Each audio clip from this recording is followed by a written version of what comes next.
अस्सलाम वालेकुम जी, मैं हूं नजीमुल हसन बाजवा। आपको हमारे फेसबुक पेज और यूट्यूब चैनल पर खुश आमदेद। नाज़रीन इकराम, 15 साल के बाद बड़ा राज खुल गया है। 15 साल के बाद वो जो दो ब्लैकबेरी फोन बेनजीर भुट्टो साहिबा के थे, उनके बारे में आखिरकार पीपल्स पार्टी के घर से ही एक इंतहाई खतरनाक खबर खुलकर सामने आई है।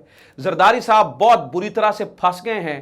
राव अनवार जो इनके घर का एक अफसर समझा जाता था, जिसे समझा जाता था कि ये इनका बच्चा है, उसने ऐसे ऐसे इंकशाफात किए हैं और वो सारी चीज़ें बता दी हैं। जो बेनजीर भुट्टो के दो वो ब्लैकबेरी थे, उनके बारे में भी पता चल गया है। बख्तावर भुट्टो की भी एक ट्वीट सामने आई है। माहौल इस वक्त जो है ना, वो जरदारी साहब के लिए अब जो है वो खराब होता चला जा रहा है। बहुत सारी चीज़ें आपके साथ शेयर करने के लिए। सबसे पहले मैं आपको बताऊं, बहुत सारे लोग ये समझते थे कि जरदारी साहब जो है वो ऑल इन ऑल हैं। जरदारी साहब से बड़ा सियासतदान कौन होगा, जरदारी साहब से ज्यादा जो है वो सियासत की समझ बूझ किसे है। लेकिन इन्हें समझ नहीं थी कि ये जितने बड़े सियासतदान हैं, आखिरकार जब आप गेट नंबर 4 से मदद हासिल करते हैं तो उनके पास और बड़ा कुछ होता है। यानी कि वो जो आपको ताकत देते हैं, उनको आपको कंट्रोल करना भी आता है। उन्हें पता है कि आपको कैसे जो है वो कंट्रोल करना है। और इसी तरह से आज जरदारी साहब जो बहुत ज्यादा पर फैला रहे थे और उड़ान भर रहे थे, वो जनाबे वाला आज जरदारी साहब को फंसा लिया गया और बहुत बुरी तरह से फंसा लिया गया है। खबर क्या है, इसको बताने से पहले मैं आपके सामने एक चीज रखना चाहता हूं। ये कहां से इंकशाफात हुए, कहां से चीजें सामने आई, राव अनवार ने क्या क्या बता दिया है और अब पीपल्स पार्टी के लिए किस तरह की मुश्किलात आने वाली हैं, ये बताने से पहले मैं आपको बताना चाहता हूं गेम शुरू कहां से हुई। गेम नाज़रीन इकराम शुरू यहां से हुई कि बख्तावर भुट्टो साहब ने एक ट्वीट दाग दिया मुशर्रफ साहब की वापसी के ऊपर, क्योंकि मुशर्रफ साहब की वापसी के ऊपर एक बहस छिड़ी हुई थी, एक बड़ा मसला बना हुआ था। अब मसला यह है कि नून लीग ये समझती है कि मुशर्रफ जो हैं उन्होंने आइन को तोड़ा था, इसलिए वो हमारे बहुत बड़े दुश्मन हैं। और पीपल्स पार्टी समझती है कि मोहतरमा के कातिल ये हैं, इसलिए उनसे बड़ी दुश्मनी है। तो एक्सपेक्टेशन ये थी कि ये बड़ी मुखालफत करेंगे उनके वापस आने की। लेकिन एक्सपेक्टेशन के बरखिलाफ हुआ ये कि पीडीएम और ख्वाजा आसिफ और जो मियां नवाज शरीफ साहब हैं, वो तो मतलब फैसिलिटेट करते हुए नजर आए। वो तो इस तरह से नजर आए जैसे कि वेलकम करते हुए नजर आए। तो इसके ऊपर बख्तावर भुट्टो साहब ने एक ट्वीट जड़ दिया, जिसमें उन्होंने कहा कि ये तो फला शख्स है, इसकी वापस नहीं आना चाहिए, मोहतरमा का कातिल। मतलब मुशर्रफ साहब के बारे में उन्होंने बहुत सारी चीजें की। अब जो ही उन्होंने कही तो फिर इस मौके के ऊपर चौका आता है दूसरी तरफ से। अब ये मुशर्रफ, क्योंकि मुशर्रफ को वापस लाने का फैसला आपको पता है कहां से हुआ है और कौन ये चाहते हैं, मतलब कौन लोग ये चाहते हैं कि मुशर्रफ वापस आए, ठीक है। तो जब आप उनको चैलेंज करेंगे तो हुआ क्या, उन्होंने फिर मोहतरमा के ब्लैकबेरी मोबाइल्स हों या वो सारे मामलात हों, सारे के सारे खोलकर सामने रखती हैं। बड़ी मजेदार स्टोरी है आपके साथ शेयर करने के लिए। सुने, ये जियो न्यूज ने छापी है, मजहर अब्बास साहब ने इसको जो है ना वो लिखा है, यानी कि उन्होंने रिपोर्ट किया है। खबर यह है, pressure to blame Musharraf for Benazir Bhutto's कत्ल क्लेम्स राव अनवार। राव अनवार कहता है, राव अनवार ने नाज़रीन इकराम इंकशाफात के भरमार लगा दिए। राव अनवार कहता है जी, मैंने जेआईटी, जो जेआईटी मोहतरमा के कत्ल के ऊपर बनी थी, वो कहते हैं जी मैंने जेआईटी के ऊपर दस्तखत करने से इसलिए इनकार किया था क्योंकि पीपल्स पार्टी के साबिक जो वजीर दाखिला थे उस वक्त के, रहमान मलिक साहब ने मुझे प्रेशराइज्ड किया था इसके ऊपर दस्तखत करने के लिए, क्योंकि वो चाहते थे कि मुशर्रफ को फंसाया जाए मोहतरमा के कत्ल में।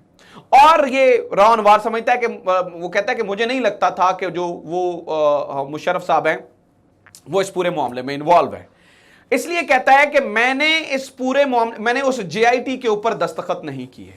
अब एक बात तो यहां पे क्लियर हुई।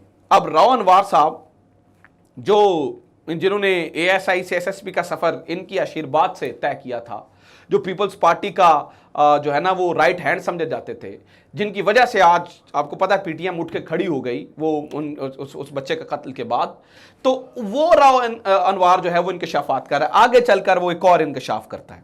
वो कहता है, वो मैं दोबारा वो मैं कोट एंड कोट पढ़ता हूं। वो कहता है, I did not sign the JIT report as Malik pressured me to accuse Musharraf, Anwar told Geo TV over the phone, I asked for the evidence and he did not have any. कहता है जी मैंने मुशर्रफ के मुतालिक इनसे पूछा और उनके पास जो है वो कोई एविडेंस। आगे चल के वो फोन्स की बात करता है। वो कहता है कि जनाब मैंने दो मोहतरमा के पास ब्लैकबेरी मोबाइल थे, मैं जरदारी साहब के पास गया और वो 2 साल, वो कहते जी वो जो 2 ब्लैकबेरी थे वो 2 साल तक जो है वो रहमान मलिक के पास रहे। आगे ये चल के कहता है रावनवार कि मैं गया जरदारी साहब के पास और मैंने जरदारी साहब को जाके कहा कि वो जो मोहतरमा के जेरे इस्तेमाल वो मोबाइल फोन्स थे जिनका आज तक पता ना चल सका, वो जरा फोन मुझे दे दीजिए। तो इसके ऊपर जरदारी साहब ने कहा कि वो फोन्स जो हैं वो इसके बारे में आप रहमान मलिक साहब से जाके पूछिए। तो रहमान मलिक साहब जिनके पास वो फोन थे, जिन्होंने 2 साल अपने पास ये फोन रखे, तो रावनवार ये कहते हैं कि उन्होंने ये कहा जी मेरे पास कोई फोन नहीं है, और फिर वो गुस्सा कर गए इस बात पे कि आप जरदारी साहब के पास क्यों गए हैं इन फोन्स को लेकर। यानी कि इतना उनको शदीद जो है वो गुस्सा आ गया। अब ये भी एक बहुत बड़ा इंकशाफ है कि मोहतरमा के ब्लैकबेरी कौन दबा के बैठा रहा, वो कौन था जिसके पास मोहतरमा के 2 ब्लैकबेरी थे और उन्हें जानबूझ के नहीं दिया। ये आज इंकशाफ जो है ये राव अनवार कर रहा है। फिर आगे चल के वो और इंकशाफ करता है, कहता है जी 2 मेन बंदे थे, 2 तंजीमें थी, 2 मेन बंदे थे। एक वो जिसने मोहतरमा की गाड़ी पे पहले हमला करवाया था जिसमें काफी सारे लोग शहीद भी हुए थे, और दूसरा वो लियाकत बाग वाला। वो कहता है जी इन दोनों बंदों को, ये रावनवार कह रहा है, दोनों बंदों को इन्वेस्टिगेट करके पकड़ा जा सकता था, लेकिन पीपल्स पार्टी की गवर्नमेंट ने इनको नहीं पकड़ा। ये पूरी चार्ज शीट है जो जरदारी साहब के खिलाफ रेडी हो रही है। पूरी एक रिपोर्ट रावनवार ने तैयार करके जो है वो आज इसकी खबर लग गई है जो इन्होंने दे दी है। फिर ये इन्होंने फोन्स की बात की, फिर इसके अलावा उसने और बड़ी सारी जीआईडी रिपोर्ट और बहुत सारी जो है वो चीजें कही। अब सिर्फ मामला ये नहीं है जनाब, अब इस रिपोर्ट के बाहर आने से एक तो ये है कि जिनको आपने चैलेंज करने की कोशिश की, उन्होंने आपके मुंह पे जन्नाटेदार एक थप्पड़ मारा। उन्होंने कहा कि आप हमें मत बताएं, हमारे पास और बड़ी सारी चीजें हैं, ठीक है, हमें पता है कि आपको कहां से पकड़ना है, ठीक है। तो यहां पर जो है ना उन्होंने अपना रावनवार से आपको जो है ना वो नॉकआउट करवा दिया। दूसरा देखिए, पीपल्स पार्टी ऐसे निकल नहीं सकेगी इस पूरे मामले से। आप देखिए 2 बंदे मारे गए मोहतरमा के साथ, एक शहनशाह नामी गार्ड, उसको आपकी गवर्नमेंट थी क्या उसका पता चलाया आपने? मैं ये कह रहा हूं कि अगर इसके ऊपर पूरी इन्वेस्टिगेशन हो तो राव अनवार के इंकशाफात के बाद जरदारी साहब को पकड़ा जा सकता है। जरदारी साहब के खिलाफ पूरी चार्जशीट आज राव अनवार ने तैयार कर दी है। कुछ और सवालात हैं, जैसे वो लियाकत बाग के बाहर निकलने वाला बंदा, वो कौन जो इशारे कर रहा था, वो कौन था, और आपकी गवर्नमेंट ने उसे इन्वेस्टिगेट क्यों नहीं करवाया? फिर ये दुनिया की पहली बुलेट प्रूफ गाड़ी जिसके अंदर सनरूफ था, ये मोहतरमा के लिए क्यों तैयार करवाई गई? मोहतरमा के लिए पहली बुलेट प्रूफ, मतलब बुलेट प्रूफ गाड़ियों में कहां सनरूफ होता है, तो बुलेट प्रूफ गाड़ी तैयार करवाई गई जिसके अंदर सनरूफ मौजूद था। आपने पूरा माहौल बनवाया, आपने मोहतरमा को उस गाड़ी के अंदर बिठाया। फिर अंदर गाड़ी के नाहीद खान मौजूद थी, उन्होंने क्यों नहीं रोका मोहतरमा को जो है वो ऊपर निकलने से? ये एक बहुत बड़ा सवाल है। फिर जलसागाह से निकल के गाड़ियां बाहर निकल जाती हैं, आपने जलसागाह के बाहर क्यों माहौल बनवाया और अपने जियालों से नारे लगवाए और वो ये सारा कुछ देखते रहे? फिर जनाबे वाला इंसदाद दहशतगर्दी अदालत में केस चलता रहा, आपने कोई बड़ा वकील, आपके पास एतजाज हसन भी थे, आपके पास खोसा साहब भी थे, लतीफ खोसा साहब, आपने कोई बड़ा वकील वहां पे पेश नहीं करवाया। क्यों ऐसा नहीं किया आपने?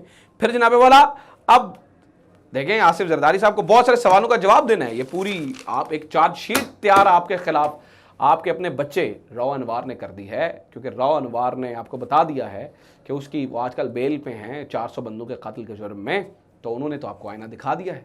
तो आगे क्या होगा, ये अब एक पूरी चार्जशीट रेडी हो चुकी है। तहलका खेज खबर है, सो मैंने सोचा आपके तक जो है वो शेयर कर दूं। उम्मीद है आपको ये खबर अच्छी लगी होगी। अपना ख्याल रखें। खुदा हाफिज़। पाकिस्तान जिंदाबाद।